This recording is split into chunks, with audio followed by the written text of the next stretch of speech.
গত শনিবার থেকে রাজ্যে বৃষ্টিপাত জারি রয়েছে। বৃষ্টিপাতের ফলে রাজ্যের বিভিন্ন নদীগুলিতে জলস্ফীতি দেখা দিয়েছে। বিভিন্ন স্থানের মতো রাজধানী আগরতলাতেও চলছে বৃষ্টিপাত। বৃষ্টিপাতের ফলে হাওড়া নদীর জল বেড়ে গিয়ে রাজধানীর বিভিন্ন নিম্ন অঞ্চলগুলিতে বন্যা পরিস্থিতি সৃষ্টি করেছে। বুধবার সকালে রাজধানীর জলমগ্ন এলাকাগুলি পরিদর্শন করেন পশ্চিম জেলার পুলিশ সুপার ডক্টর কিরণ কুমার কে।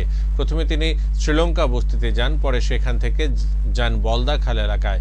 উভয় স্থানেই দুর্গতদের সাথে কথা বলেন তিনি। পরিস্থিতি নিয়ন্ত্রণে না আসা পর্যন্ত জওয়ানরা জনগণের পাশে থাকবেন বলেও জানান পশ্চিম জেলার পুলিশ সুপার। चंद्रपुर तो इधर आप देख सकते हैं कि पूरा ब्लॉक हो गया है रोड और बहुत ही हालत बुरा है। तो हमारा TSR का टीम और स्काउट गाइड का टीम दो बोट्स है, उससे हम लोग बहुत लोगों को रेस्क्यू करके इधर मैनेज हॉल है उधर शिफ्ट करते हैं। और कहाँ का ऐसा हो रहा है? सिटी में और अलग अलग जगह में प्रतापगढ़ सभी जगह में हालत बुरा ही है, लेकिन पूरा टीम हमारा जो SDRF है, NDRF है और आसाम राइफल वेस्ट पीस से हमने वेस्ट जो आपका जो एरिया है उसमें आपने कितने फोर्स अभी तक हमारा स्पेशल डिजास्टर मैनेजमेंट टीम है वो पूरा बाहर है। अलग अलग टीम्स है, अलग अलग एरियाज में डिपेंडिंग ऑन सिचुएशन उनको हम लोग